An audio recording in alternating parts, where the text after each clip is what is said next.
Morning, church. I pray that as we journey together in our walk with God, that you would continue to be intentional with Him. And whatever that looks like, if that's read the Bible, journal, go on prayer walks, whatever it is, I pray that you would take the time to invest in a relationship with Him. With that, let's begin. One of my favorite things to do is to go camping. Now, there's something about camping that really excites, right? You get to get away from home, you sleep in a tent or maybe in a car or just under the stars. And you get to eat junk food or camp food. You get to explore nature, travel. It's just really cool, right? Stargazing, watching the sunset or maybe a sunrise. And it's something that I really haven't been able to do since I moved to California, which is quite unfortunate because I really like camping. But one of my favorite things about the whole camping experience is having a campfire. Campfires are really calming, right? The smell of campfires, the vibe you get from sitting around drinking hot cocoa or maybe making s'mores or cooking hot dogs, the sound of the wood crackling as the fire dances in the evening night. Ever since I was young, I would say I had a pretty unhealthy obsession with campfires, and I guess fires in general.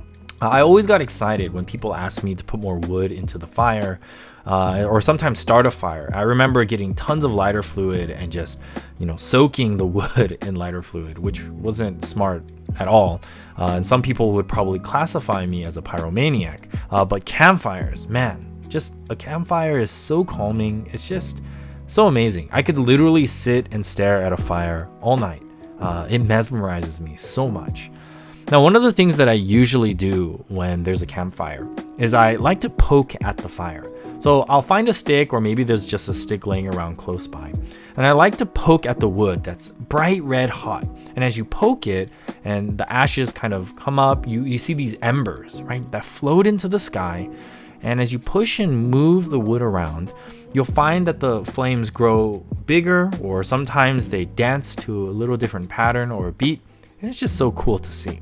Now, sometimes I do this just for fun, but actually, sometimes it's necessary to move the wood around in a campfire.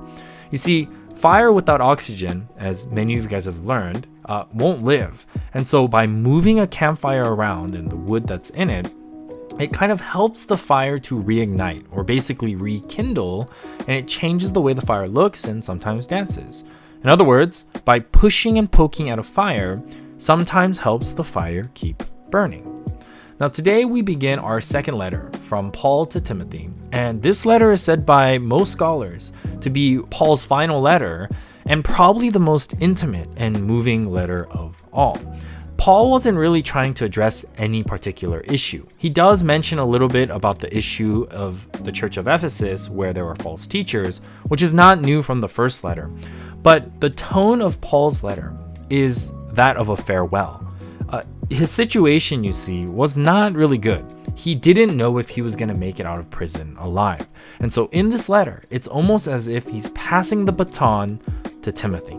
And it's really cool because as he's addressing Timothy, he's giving Timothy the call to continue ministry, the ministry he had started, to continue furthering the gospel message. Now, when you're reading this letter, you'll discover something about the character of Timothy. And this is why I think I like the book of Timothy a lot, and I definitely relate to Timothy the disciple quite often. Look at 2 Timothy chapter 1, 6 and 7. It says, "For this reason I remind you to fan into flame the gift of God, which is in you through the laying on of my hands.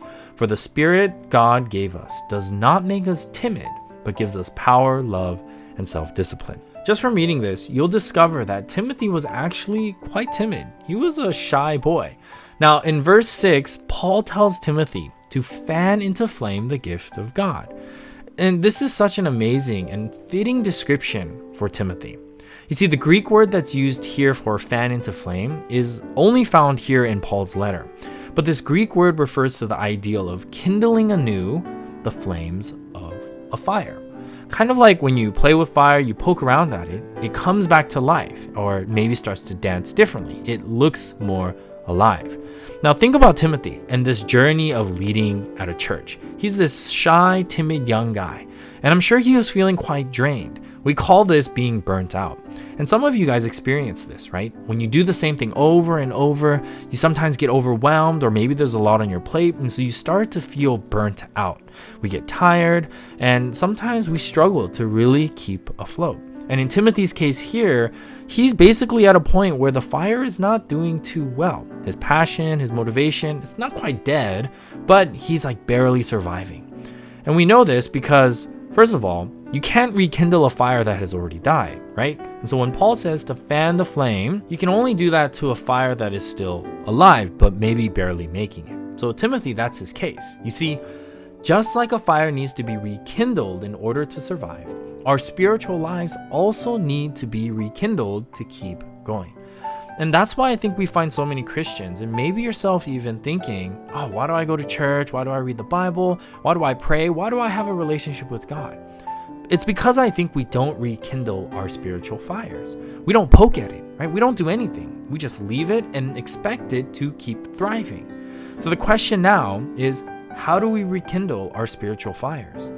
Well, I want to suggest poke at it. That means maybe try something new, try something different to your prayer. Maybe if you pray at home, go for a prayer walk. If you read the Bible, try a different reading plan, or maybe start journaling. If you already journal, maybe find a new way to journal. Or maybe you feel like your fire has just kind of completely died. Go hang out with somebody that's on fire for Jesus. Catch on to those flames. Get involved. Find people to help poke your spiritual fire. And you see, once we rekindle our spiritual fire, we discover that the Spirit of God instills in us and gives us is actually one of power, of love, and of self-discipline. And that's what a strong spiritual fire looks like. So church, remember this. Don't forget to fan the flames of your heart and experience the power of the gospel message.